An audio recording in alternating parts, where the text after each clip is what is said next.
માથામાં ખોડો હોય, માથામાં ખંજવળ આવતી હોય, શરીરે કરોડિયા થતા હોય હલકા પાતરા, તો દહીંમાં શેણાનો લોટ નાખી અને ઘહી નાઈ લેવું. એક જ વારમાં ખોડો વયો જાય. માથામાં ઈ થાય, ઘરમાં એકને થાય એટલે આખા ઘરને થાય. પણ આ દહીં છે ને ફૂગનાશક છે. એમાં શેણાનો લોટ નાખો એટલે ઓવર સ્ટ્રોંગ થઈ ગયું અને ઘહી નાઈ લ્યો, આખા શરીરે રગડી નાઈ લ્યો તો ઓલા કરોડિયાના ડાઘ થતા હોય ને 2-3 વાર નાહવતા વયા જાય. અને એનાથી આગળ ઓલું ફંગલ ઇન્ફેક્શન લાગતું હોય આપણને, પ્રાઇવેટ પાર્ટમાં ઓલી ખંજોળું થાય, દવા લઈ લઈને થાકી જાય, ઓલા સકેડા પછી સકેડા વેતા થાય, માથા સુધી પૂગી જાય અને ઓલી એવિલની ગોળી આપે ત્યાં લગી જ સારું થાય. આપણે ઓલો રોડે કુવાડીઓ ઉગે છે કે નહીં, પીરા ફૂલડા વાળો, હે હા, એ કુવાડીઓ બહુ મોટી દવા છે, બહુ કામની દવા છે. એના બી આવી ગયા હોય તો બી, અને બી ન હોય તો પાંદ.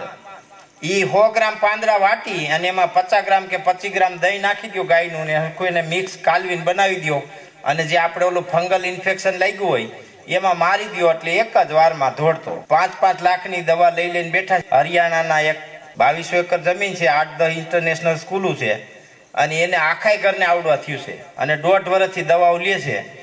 તે હમણાં ક્યાંકથી મારા નંબર લઈને ઝપટે ચડ્યા તે એને મેં મોકલા છે અહીંથી કુવાડિયા પાવડરના બીના પેકેટ 400 રૂપિયા વાળા. હવે એ એમાં દહીં નાખીને સોંપડું, 2-3 દીમાં બધા હાજા થઈ ગયા, આરામ થઈ ગયો. હવે આવવાના છે, આવશે એટલે એને દેવું કાંઈક ઘી બી હમાય. દહીંને આપણે હાવ સામાન્ય સમજી છીએ. હવે એ દહીંનો ઉપયોગ દવામાં આપણે કેવી રીતે લઈ?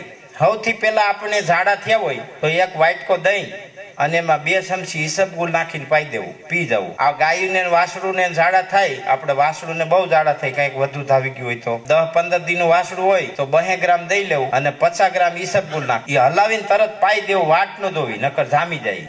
એ આંતરડાના પાણીને સૂહી લે. આ પહેલો પ્રયોગ.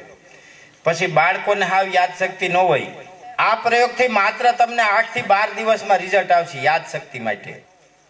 તો શિયાળામાં 3 મહિના 1 કટોરી દહીંમાં 1 ચમચી મધ અને 1 ચમચી તજનો પાવડર, એને ખૂબ હલાવી અને સવારમાં પાઈ દેવું. પછી 45 મિનિટ કાંઈ ખાવું નહીં, કાંઈ બાળક. એટલે આ બાળકથી માંડી 90 વર્ષ ડોહા સુધી કરી શકે. એટલે આમાં એવું કાંઈ બંધારણ નથી, પણ બીજી કોઈ જાતની દવા ચાલુ ન હોવી જોઈએ. આમાં કેટલાના ઘરમાં ગાયનું દૂધ આવે છે, બરોબર? હવે એને મેડિસિનના રૂપમાં કેટલા લોકો જાણે છે, એના ફાયદા જે 10 મિનિટમાં આપણને ફાયદો કરે એવા ફાયદા દૂધના કેટલા આપણે નથી જાણતા. પછી એને સાયન્સમાં લઈ જાય ને તો ગાયના દૂધમાં 5100 એલિમેન્ટ છે, એટલે એની કિંમતનો કોઈ આંક જ નથી. પણ આ સામાન્ય વાત છે. આપણને એસિડિટી આમાંથી કેટલા જણા છે, આમાંથી અડધા છે પણ ઈવડા હલવાય છે, એમ કે આ કાંઈક રમેશભાઈ નવું કાઢશે તો હલવાઈ જાય. સમજી ગયા? એસિડિટી ગાયના દૂધમાંથી 20 મિનિટમાં મટી જાય. શરીરનો સ્ટમક હોય, શરીરમાં એનો પીએચ હોય, પીએચ આખા બોડીને મેન્ટેન કરતું હોય. હાથથી અંદર જાય ને તો એસિડ વધી જાય. 4 પ્રકારના આપણા સ્ટમકમાં એસિડ હોય. એ 4 પ્રકારના એસિડમાંથી એક પ્રકારનું એસિડ વધે એટલે આપણે એસિડિટી કહી. અંગ્રેજી નામ આવી ગયું. આપણે ગઈ ટાઈમ કેતા પિત્ત વધી ગયું એમ કેતા. હવે વધી ગયું હોય કે ઘટી ગયું હોય, એને દૂધથી તાત્કાલિક બેલેન્સ કરવાનો એક નુસ્ખો છે, તમે યાદ રાખજો ખાસ. 1 ગ્લાસ દેશી ગાયનું દૂધ ગરમ કરીને ટાઢું કરેલું અને 1 ગ્લાસ સોડા, ધોરી સોડા, શું કે એને? હાદી સોડા. દેશી ગાયનું દૂધ અને 1 ગ્લાસ સોડા પીવો એટલે તાત્કાલિક આપણો પીએચ છે ને સ્ટમકનો 7 થી 9 ની વચ્ચે આવી જાય. એટલે બોડી તરત આલ્કલાઇન થઈ જાય. તાવ આવ્યો હોય, બહુ તાવ આવ્યો હોય, તરત દૂધ ને સોડા પી લેવાનું, તરત જ તાવ ઉતરી જાય 20 જ મિનિટમાં.